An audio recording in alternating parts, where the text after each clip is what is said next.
Sementara itu pemirsa, harga daging ayam di Kota Bitung, Sulawesi Utara juga merangkak naik.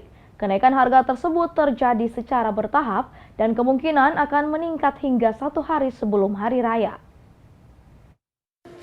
Sejak beberapa hari terakhir, harga daging ayam di Kota Bitung, khususnya di Pasar Girian, terus merangkak naik. Bahkan saat ini daging ayam sudah tembus di angka Rp65.000 per kilogramnya.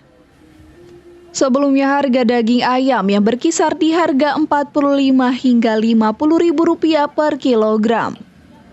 Menurut pedagang, kenaikan harga daging ayam hal yang wajar menjelang datangnya Hari Raya Natal dan Tahun Baru.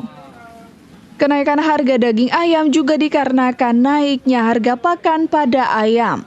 Cuma sementara harga ayam masih agak naik. Kenaikan biasa kalau bulan lalu naik dia di harga 50 sampai 65 per ekor.